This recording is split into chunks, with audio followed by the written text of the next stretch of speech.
There's a light in the sky, rising in the air. There's a feeling so strong. It's time to light the fire, like a bright shining light. Learn, getting more out of life. Love, sharing time with friends, feeling so strong. Hello and welcome to the House of Wellness. I'm Luke Darcy and happy as always to be here alongside my great mate Jo Stanley. Welcome, Jo. Hi, Darcy. It's so lovely to be here again, although not much has changed, particularly here in Victoria, from strict curfews and laws to wearing a mask to border closures and the fluctuating coronavirus figures. It's really hard to even imagine when and how all this will end. But today we're aiming for some COVID respite with a virtual workout of the body, mind and soul to help shake off those pandemic blues and get the blood pumping. Well, that sounds great, Jo. And Hines, he's got some top workout tips from a New York cardio specialist that he said he was going to road test.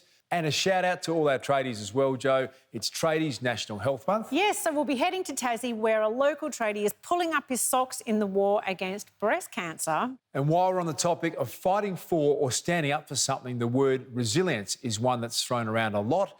What does that exactly mean to you, Jo? I think it means finding the strength within yourself to keep going, no matter what life throws at you, which all of us has inside us. Yep, and I think if there's one trait you'd like to pass on to your kids, I think being resilient would probably be it for me. Finding a way, finding a solution when times get tough. And we all need to call on that strength right now and our resilience more than ever. And during the week, I spoke with Hugh van Cuylenberg, who began the Resilience Project after teaching underprivileged kids overseas. And he really brought home the importance of paying attention to your health, of your mind, your body, and some practical advice. Let's take a look.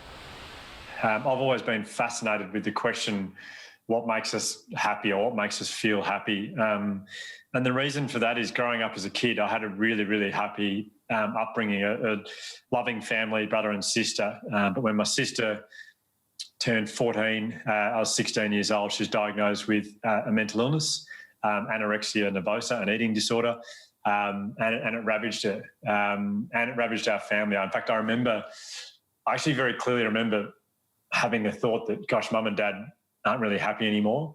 And as the eldest in the family, I kind of felt like it was my responsibility to try and kind of help them to feel happy again. But I really had no idea how to do that. And so it wasn't until I was 28 years old that I was actually living up in the far north of India. And I was there as a volunteer school teacher, living in a community that had no running water, no electricity. Everyone slept on a dirt floor. And I remember thinking within a few days teaching in this community, I just remember thinking, gosh, I really don't think I've ever met people this happy before. They were so full of joy. And I remember thinking how extraordinary considering their living environment. So I decided to extend my trip from 2 weeks to 3.5 months. And I just wanted to look at what do these people do every day that makes them so happy? And is there anything I can learn off them I could maybe talk to my little sister about?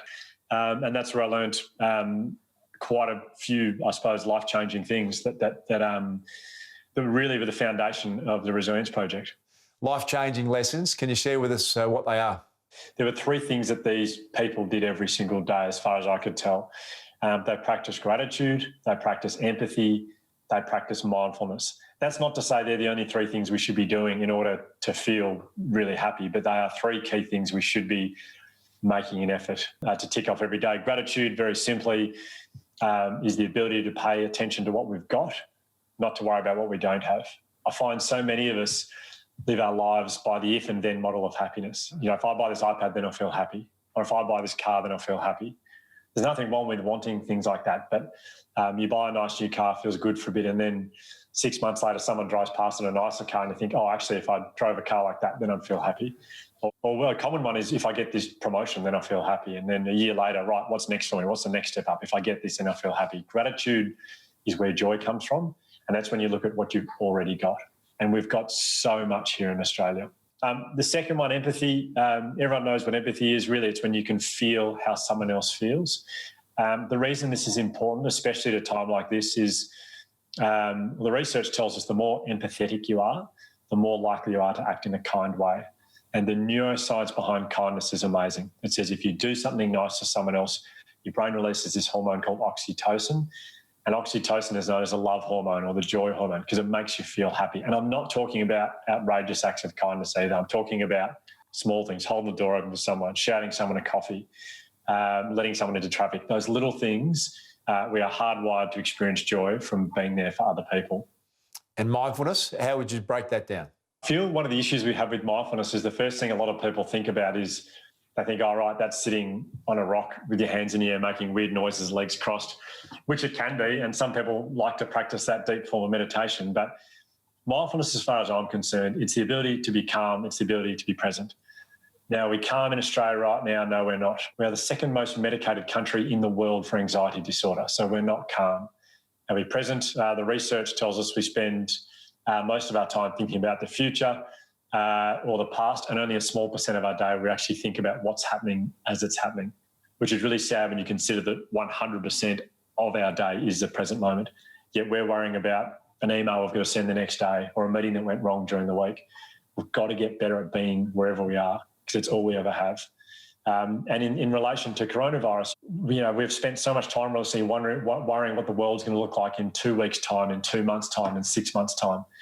We have no control. Other than staying at home, we have no control over that. But the more time we spend worrying about something we can't control, the more anxious we become. The more time we spend focusing on what's happening right now in our lives, the more calm we will feel. There'll be people watching this and saying, you know what, I've just lost my job. I'm struggling at the moment financially. I've never been under more pressure and more stress. Hugh, tell me, how can I be grateful and show gratitude right now? How do you answer that? If you want to be good at something in life, you've got to practice it. It is very easy when things go terribly wrong it's hard to find the energy to practice this stuff. And so putting aside time in your day to go, right, I'm going to find the silver linings from today. And there are always silver linings at some point. So you've lost your job and you still have the ability to say, well, right now I've still got my health. My family have still got their health. I had a nice coffee this morning. There are other opportunities, or whatever it is. It's about finding little moments in your day. They don't have to be extraordinary things that happen. They don't have to be incredible things. It's paying attention to small moments that went well for you throughout the day. I suppose that message in a global pandemic of uncertainty and stress and all the challenges that everyone's facing at the moment, what's some practical things that people can do to live those values? Writing down 3 things went well for you every single day is a really powerful thing to do. Doing a random act of kindness throughout the day is huge. You watch how you feel after you do something for someone else. Practicing mindfulness. Sleep, people should be trying to get 7 to 9 hours sleep. The irony coming from me, I have a 5-month-old at home, so I shouldn't be lecturing anyone on sleep. And the quality of sleep is important as well. Challenge yourself to get off your device 30 minutes before bedtime. You watch how different the quality of your sleep is. Exercise, 20 minutes of exercise a day, and diet is huge as well. We're eating way too much sugar. And my last tip would be on social connection. So you may not feel like it, but schedule Zoom coffees or drinks or dinners with your friends. Reach out to people. And if you are struggling, don't be too proud to reach out about that. I think it's probably the biggest thing we can do right now for our mental health is to stay socially connected. Well, I love Hugh's ideas. They're well-grounded, Joe. You watch what you eat, get some exercise and connect. It all sounds pretty simple. He also told me that he was struggling himself with the second lockdown. He was really busy with work and realised that he hadn't been putting into practice what he preaches. So now he's meditating every day, sends a positive email to someone, and he writes down the 3 best things that happened during the day. It's simple, but he swears by it. Yeah, I really love that, Darcy. And the best thing is it's all free. It doesn't cost a thing. It just takes a tiny part of your day to invest in yourself. Stick around as Heinzie finds out, then tries out the best exercises to crank up your cardio health. That's coming up next on The House of Wellness.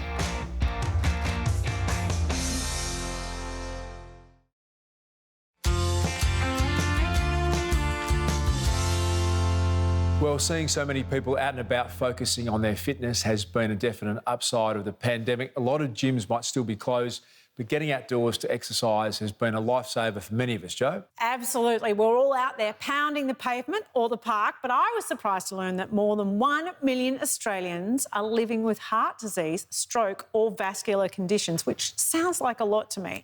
And we hear it all the time. The best line of defence is staying active and eating well, which hasn't always been easy, especially during social restrictions. Correct, Joe. And our man Heinzie spoke to New York heart and lung specialist Noah Greenspan to find out how we can all walk our way to better cardio health, even while we're stuck at home.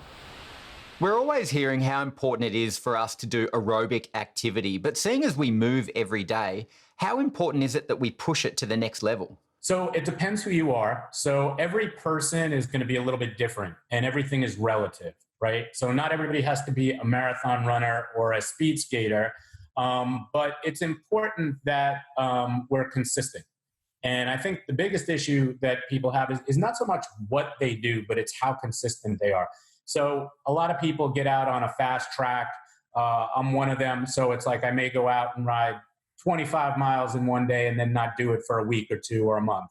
And I think that it's important that we're doing some kind of activity every day to remind our body what it's supposed to be doing. So why should we try to spike our heart rate every day? So the body gets good at doing what you ask it to do. So if you ask it to sit on the couch, flipping the remote, watch Netflix, and eat potato chips, that's what it gets good at doing. If you ask it to walk up the stairs, if you ask it to run for the bus, if you ask it to be active when you need it, that's what it gets good at doing. And walking is a great exercise. It's the most functional exercise. It's what we all have to do to get around. But you can combine regular walking with taking some quicker steps for a minute or two, or 5 or 10. You can combine it with jogging for a block or two. So most people walk around every day without thinking anything beyond how we've learnt to walk. You've got 4 really different ways of walking. Can you describe those? Sure. So if you're walking in place, okay, we have a basic step, but we need ways to also increase the intensity. So we have the basic step, which is just like it sounds, walking in place, very basic step. Level 1. Level 2, side step. So level 2, take a step to the side, other leg meets it. Then we go to a high step, which a high step is a little bit more than side step. And as it sounds, so we're doing basic step, but getting our knees up to our chest or at least above our waist. And then we have a squat step, which as it sounds is side step, but it's just sort of coming down. So you get the benefit of going down and coming up, going down and coming up. Makes it a little more interesting, but also allows you to build in some interval training, which is so important and so popular these days. So how long should we be doing that every day? So if you're a pulmonary patient, if you're a cardiac patient, we start the program at 4 minutes. If you're not a cardiac patient, if you're not a respiratory patient, start off with a 10-minute walk. Start off with 10 minutes, 5 minutes of basic step, 5 minutes of side step. Next day, add 5 minutes. At the beginning, it doesn't feel good, okay? When we start an exercise program, our body hopes that if it makes us feel bad enough, we'll stop. Many people do. But if you keep it up and you stay consistent with it, eventually your body's going to say, hey, I kind of like this. This makes me feel good.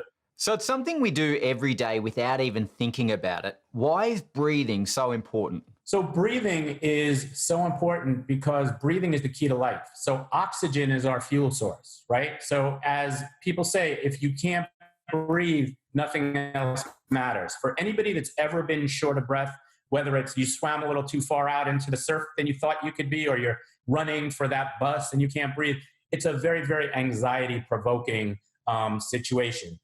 The other thing is that a lot of times people don't realize, as you said, we don't think about breathing. So if you don't think about breathing, or if you hold your breath till you get to the top of the stairs, you get up there and you're like, but breathing and exercise, it's a supply and demand situation. You wouldn't drive 50 miles and then put gas in your tank. It's much better to put gas in your tank and then drive. So same thing, as you're walking, breathing. And oxygen is everything. So how our body uses oxygen is based on how good are your lungs at moving air in and out? How good is your heart at pumping blood? How good are your muscles at using oxygen? All 3 get better with activity. All 3 get worse with inactivity. And in today's times where we're talking about a respiratory COVID virus, okay, the more reserve you have, the better you're going to fight it off. The greater chance you have of doing well if you happen to contract coronavirus. Well, how about these figures, Joe? A recent mind-body survey on Aussie fitness trends found that Perth works out the most, with 83% of people exercising at least once a week. And sorry to say to our friends in Adelaide, you're dragging your feet a bit with the lowest percentage. Strength training is the most popular fitness exercise, And yoga comes in at number 1 for fans of mindfulness. Yes, all of that is great. I love running. I just want to run and run and run. It's my favourite thing. Have you always been a runner? No, I started when I was 30, which means I can keep going now at 48 because I've got very young knees, unlike you with your that's right. football I stopped running injuries. as soon as I had the choice. Whatever exercise you're into, there's no doubt that working out is great for your emotional and mental health. Well, but talk is cheap. After the break, we'll see Heinzie put his money where his mouth is. That's coming up on the House of Wellness.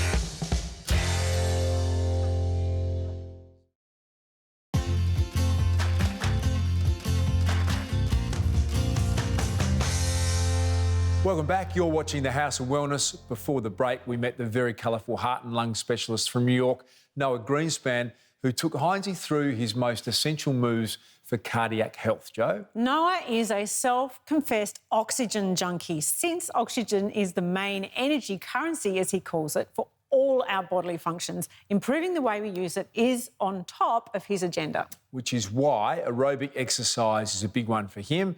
Here's Heinzie with Noah's 4 simple steps to better heart, lung health. Take a look.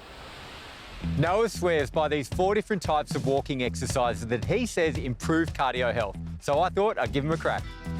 With the basic step, what you want to do is do a regular walking motion, but make sure you engage your arms and activate your core.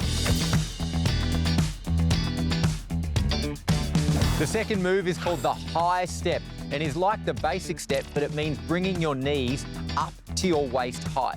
Really engage those arms, the core, and always breathe through the motion. You can do it down at your local park or in the comfort of your lounge room. The third move is called the side step, and you start by putting your right foot out to the right, meet with the left, and then your left foot out to the left, meet it with the right, and repeat. This lateral movement is fantastic for building knee strength and stability, but also alleviating joint pain. Feel like dancing tonight. The fourth move is actually called the squat step. It is the same as the side step, but it's amping it up to the next level by including a squat. This is what it looks like. Squat, then stand up.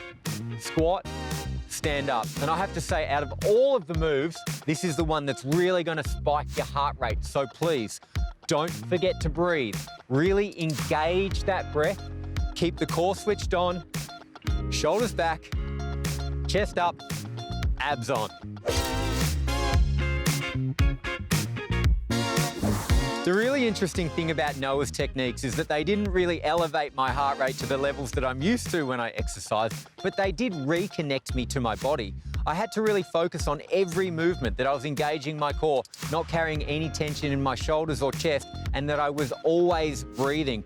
It is incredible how much our breath plays a part in our overall well-being, circulation, and stress management. I've got to say, what Noah's taught me today is to remember to focus on how I move, how I breathe, so they work in synergy together for ultimate health.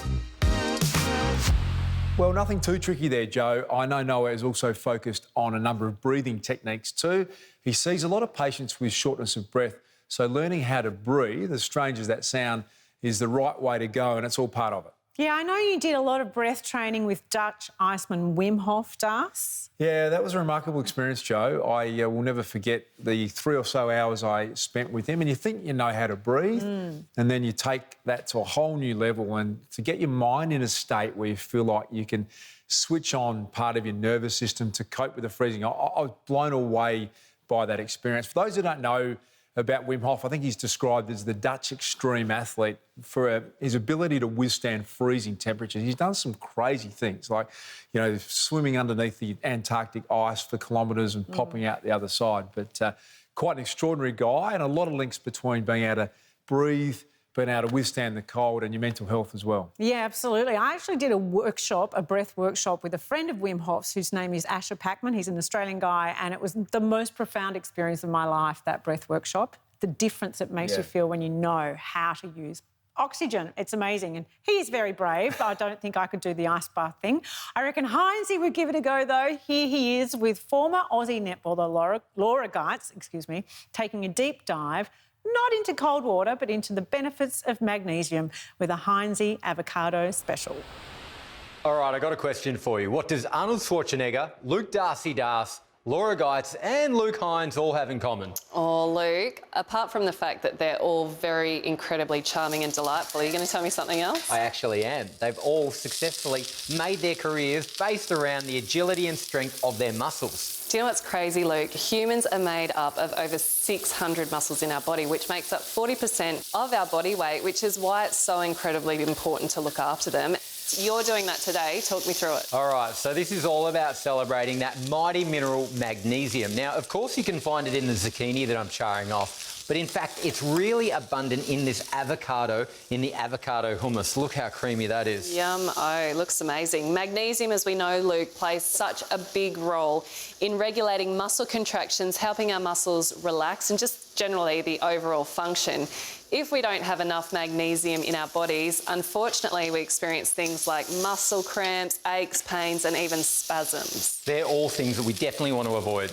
Absolutely. And not only that, beyond our muscles, magnesium also helps regulate our body's electrolyte balance and helps in the process of energy by breaking things down like carbohydrates, proteins, and fats. Okay, so speaking of carbohydrates, proteins and fats, magnesium is actually really abundant in the foods that we eat. Now I'm talking about things like nuts and seeds, legumes, fatty fish, leafy greens, and of course my favourite, dark chocolate. Heard it here first, Luke. You're giving us free rein to eat as much dark chocolate as we want, is that right? Yeah, totally. So, Luke, the thing is, if you're worried you're not getting enough magnesium in your diet, then the great news is you can have it in supplement format. Laura, you know what else those 4 people I mentioned have in common? What's that? They would all absolutely devour and enjoy this delicious char-grilled zucchini with avocado hummus. Check that out. Well, judging by the way it looks, Luke, there will be none left over for them. Delicious. The A to Z of Vitamins is brought to you by Go Healthy. For superior supplement, for healthy energy and vitality, try New Zealand's #1 premium supplement. Now available in Australia.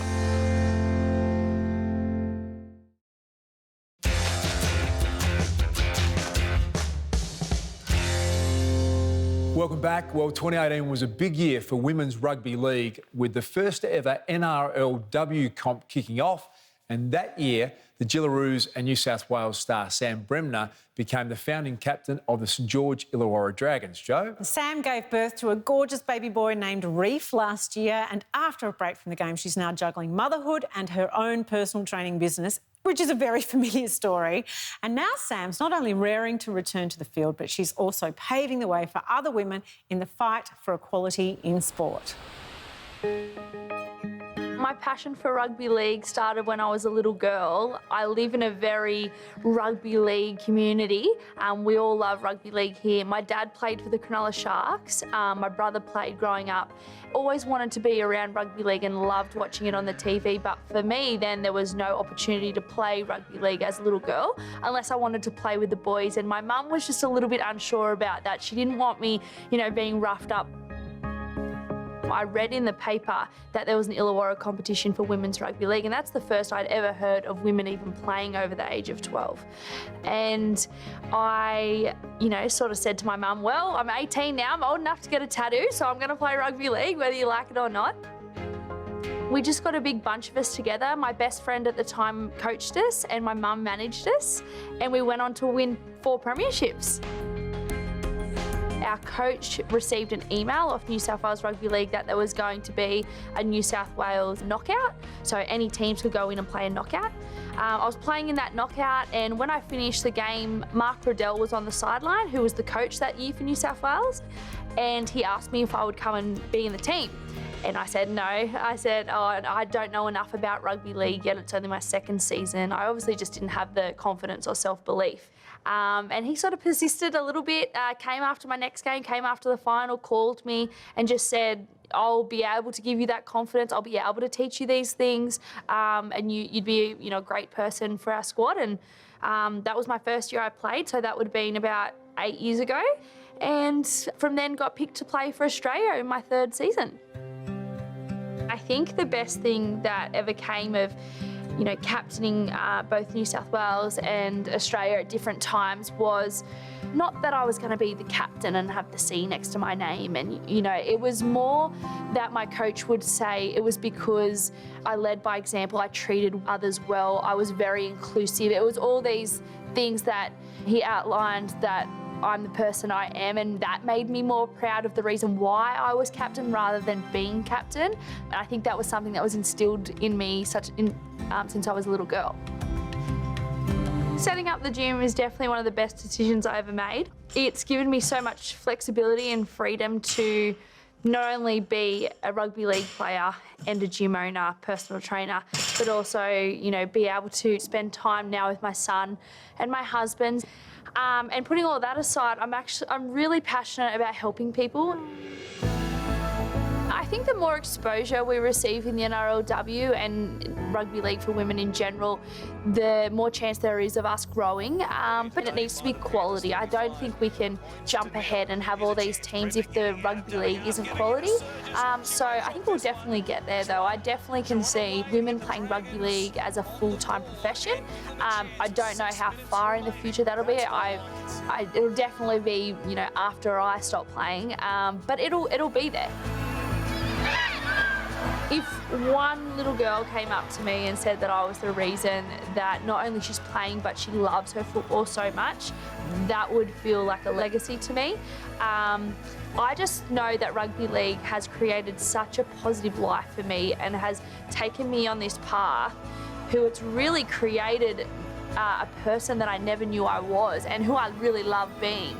I guess I just make sure that every opportunity that I have with a younger girl that I know wants to be a professional athlete or a rugby league player, I help them in a little or a big way that I can. And yeah, I'm pretty proud of that.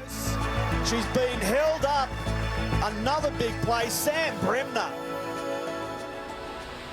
Well, what a great story. Sam is living proof that strength, determination and being a good sport are all attributes that make a person attractive, Jo. That is true, Dars. However, having a good hair day also helps, even on the sports field.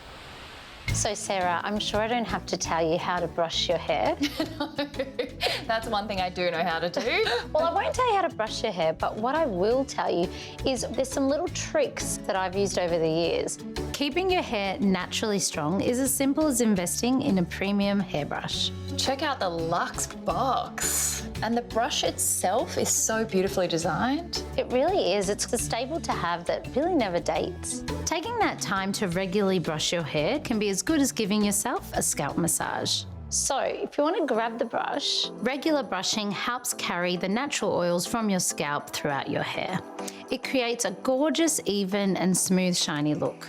With the beautiful waves that you've got in your hair right now, if you just lightly brush over it from the scalp right down to the end, it just gives you such a glamorous, soft and healthy wave. Yeah, look at the difference. It does really smooth them out. And now another little trick that is my personal fave is if you lightly run the Lady Jane through all your hair and then where your hair bends and that wave, you just lightly brush against it. What it does is it creates that little bit of volume for the rest of the day and also will not move. Oh my gosh. Look at the volume. Whoa, look at the different sides. So you can get a sleek, beautiful wave or also extra volume. That looks stunning. I've personally always had Lady Jane brushes in my kit, whether it be on a client or myself. Something as simple as a wave really, once you brush it through with the Lady Jane brush, really elevates it to such a glamorous and beautiful look. Look at that.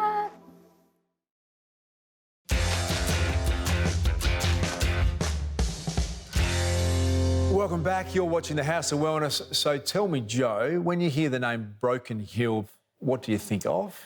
Well, it's a place that's got such a rich mining history, so I guess it's miners, truckers and graziers and great art. Pretty accurate description of Broken Hill, but like many other remote or small communities, the region has had its share of hardship when it comes to men's mental health. That's where local Steve Radford comes in. He's been personally touched by losing some of those closest to him and wants to do more for men's wellbeing. So he put himself out there on a Facebook dare for charity to become someone that no one recognised.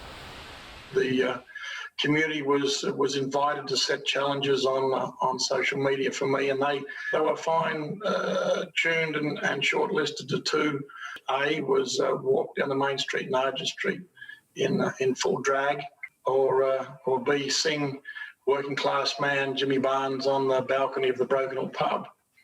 So I like to challenge myself, and rather than decide for both challenges, I thought we'd accept both of them. So that's exactly what we did. Steve, talk us through the challenge. You have to dress up in a beautiful pink dress and you're on the balcony at Broken Hill singing with a backup band. Talk us through, how nervous were you and what was that like?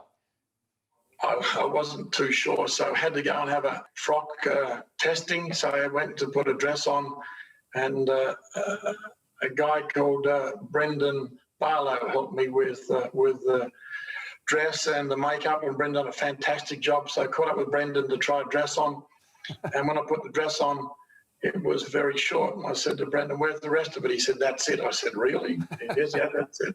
And then he said, "Well, what about your chest?" I said, "What about my chest?" He said, "It's hairy." I said, "It's supposed to be." He said, "You got to lose that." So I had to shave hairs and things so my stockings would fit and my dress would go on and my wig, etc. So that was an experience. And then I was taken downtown to Lifeline Centre and greeted by the community, and it was an unbelievable experience and a transformation from Steve to my stage name now, or drag name of Ava, new career. So the extra money donations in the street, I never had a tin with me, so luckily that I was very well endowed in my dress, so I used my cleavage as a tin, so the boys were thinking. It has garnered a lot of attention and a lot of discussion around men's mental health, which I'm certainly passionate about. Can you share with us some of your experience, some of the tragedy around your community? Yeah, I suppose that men's mental awareness has most certainly been with me through my life journey. In Broken Hill over the last 2.5 years, we've lost 22 people in our Far West region, Broken Hill, and 97% of those are males, which is concerning. And yeah, that troubles me that the people and men especially won't talk about their problems or their issues. You know, women are different. They can talk about all sorts of things and fantastic in what they do. But men have got this facade up the front. They're all tougher than King G overalls, you know, but it's all a lot of rubbish. But in the last, 2 years, for me anyway, sadly, my youngest brother took his life, and the worst part about that was I found him. So that has an impact on yourself, the way you've got to manage that. And, of course, I had to ring Dad and tell him that his son had passed, and also my mum. So that's not easy, you know. It's not easy. And sadly, Dad passed away Anzac Day this year. So he was my best mate. He was my mentor and my dad. So just dealing with all that sort of stuff, you know, you got to manage that. And it's not about manning up and being tough. It's about being just a normal human being and understanding that if there's problems and issues, talk about it, get some help, and don't be too proud, you know. So that's what I've learned, and I try and share my experiences in managing my experiences with as many people as I can, and that's probably what drove me to the challenge in Broken Hill was to raise awareness, and we're all the same. Doesn't matter where you come from, race, colour, nature, or your profile. We're all just the same, you know. So yeah, I got a lot of enjoyment out of that. Lifeline needs the money, which is a fantastic thing. But for me personally, it's send that vibration, send the message. And if there's a problem, guys, talk about it. Let's talk about it. Joe, you remember the iconic Palace Hotel where some of the film Priscilla, Queen of the Desert was shot. So it's easy to see where Steve might have got a bit of inspiration. Yes, Steve's efforts have gone a long way to raise awareness for such an important cause. And I do love his alter ego name, Avenue Career. See what he did? I like Avenue that. Career. It was good, yes. So, Daz, have you ever thought what might be a good drag name for you? I have dressed up in drag before, Joe, but for a player's review. Yes. I hope there's no vision of it anyway. I don't think I had a name. Have you got an idea for me or not? What about Amanda Reckon With? It's pretty good. Okay, yeah. What about Dora Jar? Yes, yes. not my area of expertise, but I can. Is a bell ringing? Yes. What about Natalia Fitzgerald? Well, you could go on and on. Keep going. You could, but no. Maybe not a new career for you, though, maybe not. But we could be here for hours. We won't, though. I'm wondering how the World Health Organization came up with the name for their latest online give-up smoking platform, which is a virtual health worker that counsels you to quit smoking. Her name's Florence. And I believe that's a take on Florence Nightingale, Joe. Yeah, it could be. All you do is you set up a date with Florence, who then comes up with a personalised plan to help you stop smoking. Here she is. Well, I want to quit, but I've tried before and it's just really hard. I'm here to help. I can teach you proven techniques to help you quit, tell you why quitting is a good idea, and more. What would you like to talk about? Well, how do I quit? Congratulations. Being motivated to quit is the first step. She's very calm, probably the kind of virtual person you'd like to have advising you about all kinds of things. But quitting smoking for a lot of people becomes embarrassing if they keep taking it up again. So the theory is that Florence, or a digital person, removes the whole human judgment thing. Well, that makes some sense to me because there's a lot of stigma around smoking, as you said, and failed attempts to stop, which is pretty distressing for people. Yeah, absolutely, but there should be no shame. It's had a good response so far, apparently, thanks to Florence, because smokers are more vulnerable than non-smokers to developing a severe case of COVID-19. This is the World Health Organization's attempt to keep them kicking the habit once and for all. So for anyone who's trying to give it away, here's yet another idea that might just work for you. It's worth a go.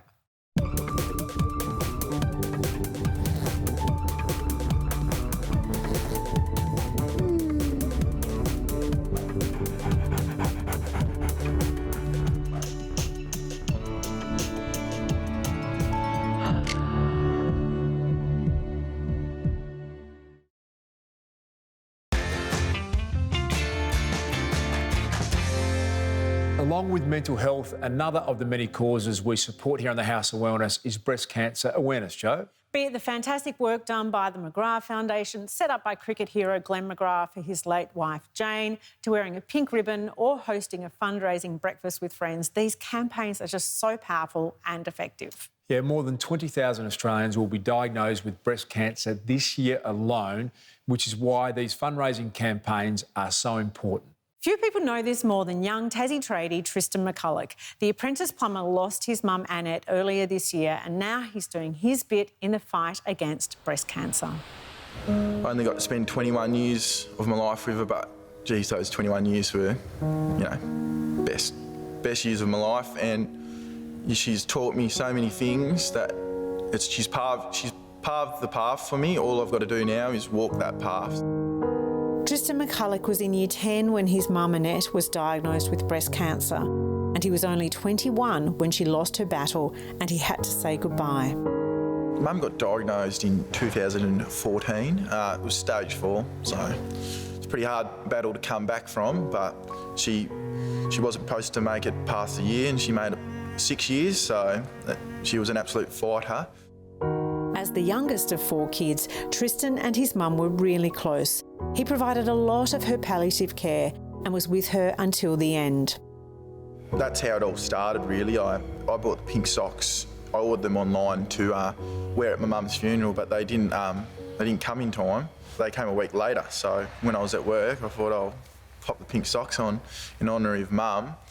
And the amount of people that questioned me about my pink socks, and then I just explained why I was wearing them for, breast cancer awareness, and everyone thought, oh, that's a good idea. And I just thought, what if more tradies wore pink socks to spread the awareness? Oh, boy, you reckon I've got the best legs out of the boys? I don't know about that. Tristan's workmates were quick to pick up the tools to spread the word.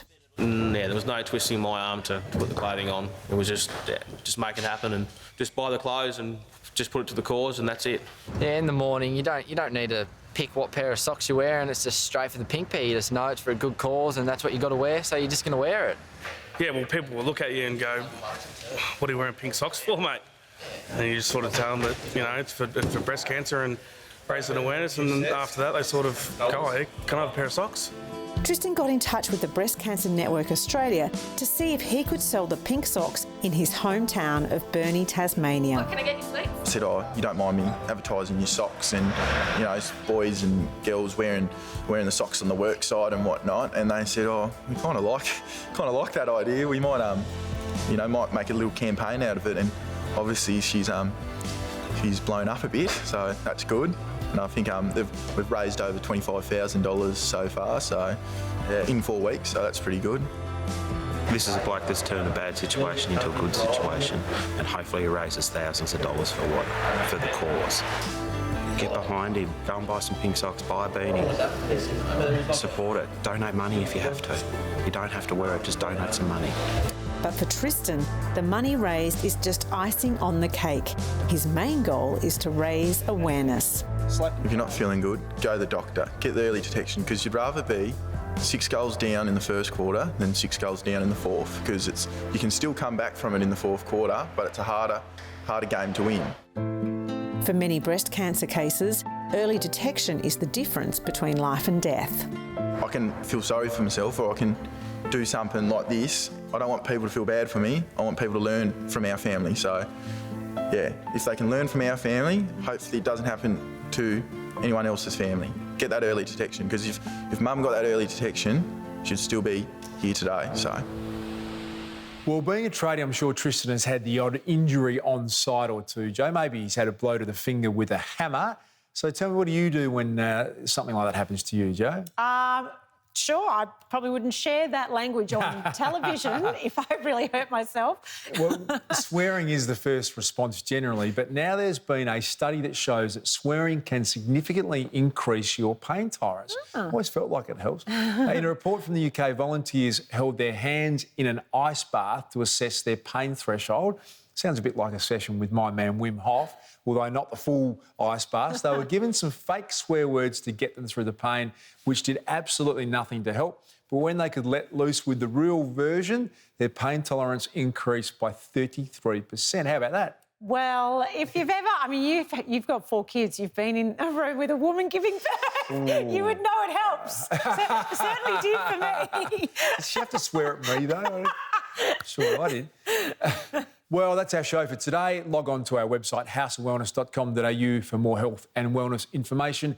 Tune into the House of Wellness radio show with Joe and GQ every Sunday. And don't miss the Best of You with Joe and Emma Murray, the podcast, which is going gangbusters, Joe. Absolutely. And actually, we do speak a bit about managing pain and how mindfulness helps you. So do check out Best of You in the House of Wellness podcast with myself and Emma Murray and some amazing athletes as well. You can download it at podcastaustralia.com.au. And as always, thanks to our very good friends at Chemist Warehouse. Stick to the health recommendations, stay well, and we'll see you next time on the House of Wellness.